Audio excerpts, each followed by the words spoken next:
सर्वप्रथम तो जय श्री कृष्ण। आज हम लोग एक कथा सुनेंगे।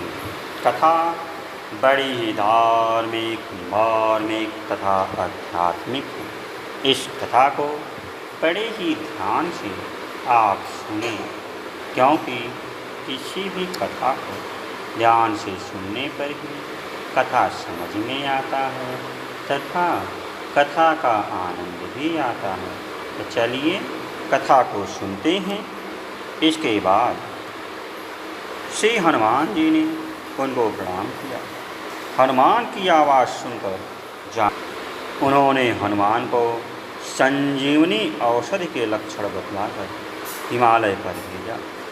उनके आज्ञानुसार हनुमान जी ने वहाँ जाकर औषधि की खोज की, पर औषधि लुप्त हो जाने के कारण मिली नहीं। तब आप उस पर्वत को ही उखाड़ कर ले आए और समस्त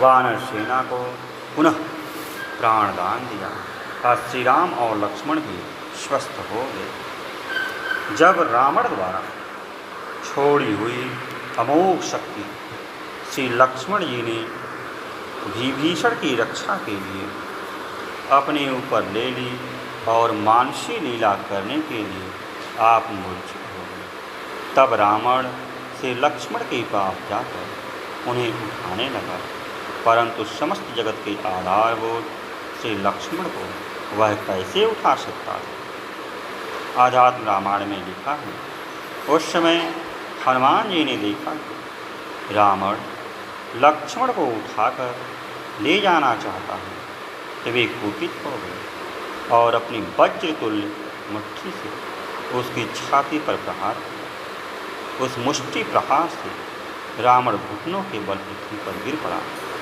इधर हनुमान जी लक्ष्मण को उठाकर भगवान श्री राम के पास ले गए।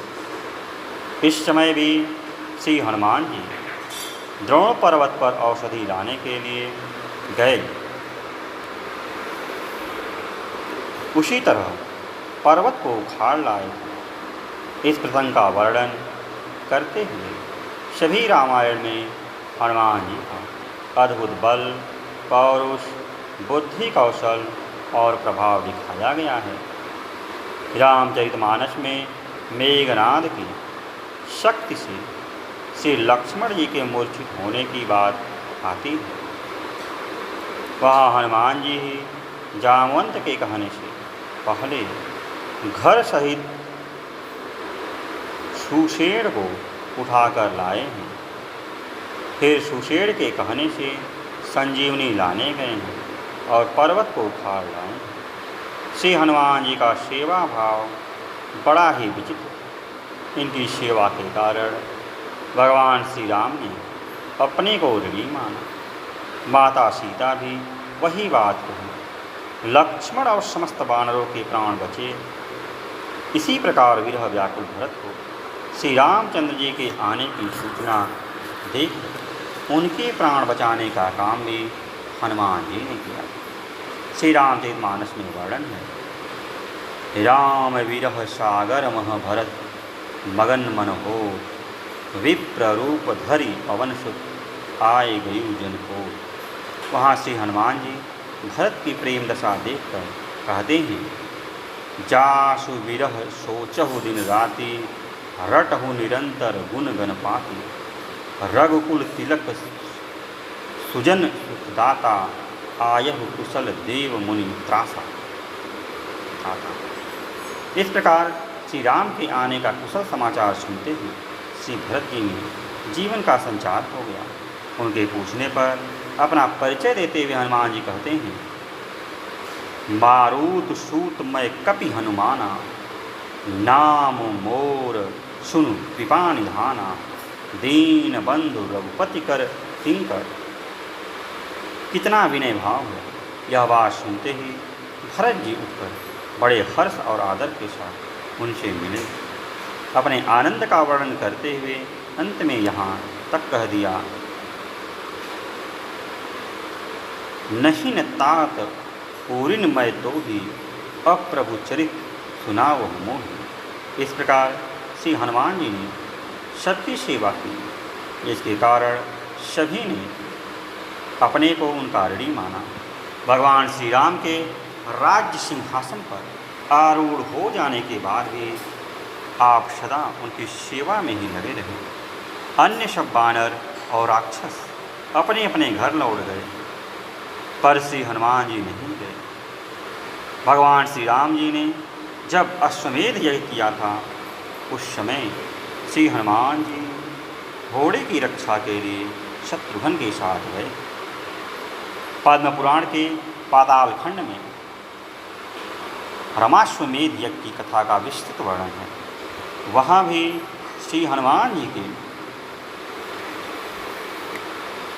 महत्व का बड़ा सुंदर वर्णन आता है। जब श्री रामाश्वमेध का घोड़ा अनेक देशों में भ्रमण करता हुआ राजा सुबाहु की राजधानी चक्रांका नगर पहुंचा, तब राजा के पुत्र तमन ने उस घोड़े को पकड़ लिया। उस राजा के और भी कई पुत्र और भाई बड़े शूरवीर थे, तथा वह स्वयं भी बड़ा वीर योद्धा था। वह दोनों ओर से बड़ा भयानक युद्ध हुआ। अंत में राजा सुबाहु के साथ हनुमान जी का भयानक युद्ध हुआ।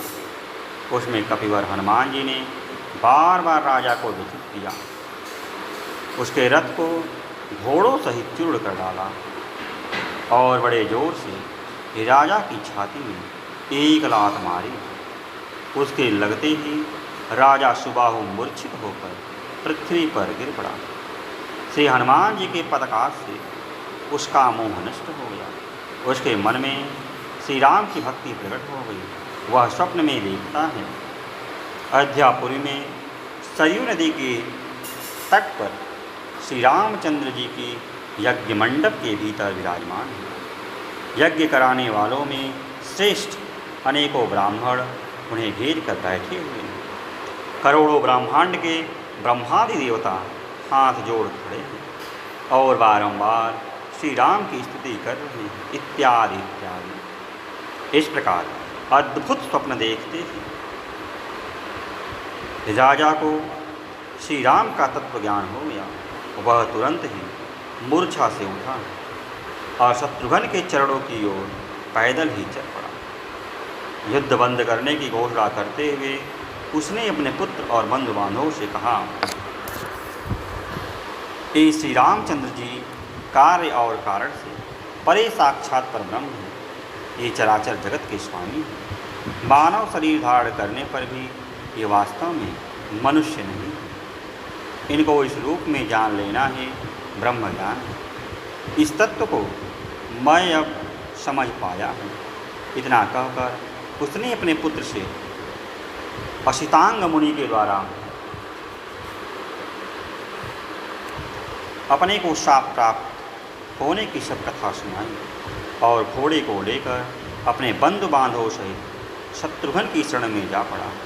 वहाँ उसने कृतज्ञता प्रकट करते हुए श्री हनुमान के विषय में कहा, श्री राम के चरण कमलों के मधुकर वे हनुमान कहाँ हैं?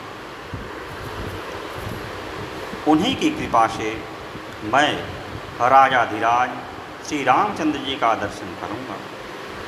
साधु संगत मिल जाने पर इस पृथ्वी पर मनुष्य को क्या क्या नहीं मिल जाता।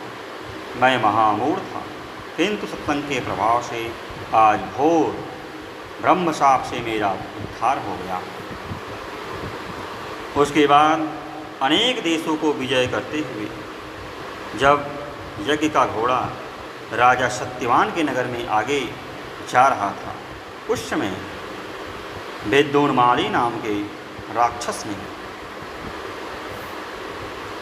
रास्ते में उस घोड़े को चुरा लिया और अपने सैनिक राक्षसों सहित विमान में बैठकर आकाश में जाकर प्रकट। वहाँ उस राक्षस के साथ शत्रुघ्न की सेना का बड़ा भयंकर युद्ध हुआ। उस समय हनुमान जी ने उस राक्षस के साथ युद्ध में अपना पराक्रम दिखलाने की जो प्रतिज्ञा की, उससे इस बात का पता चलता है कि श्री हनुमान जी भगवान राम पर कितना भरोसा रखते थे। तो आज के लिए इतना ही, फिर किसी दिन अन्य वीडियो मिलते हैं। तब तक के लिए जय श्री कृष्ण, जय श्री कृष्ण।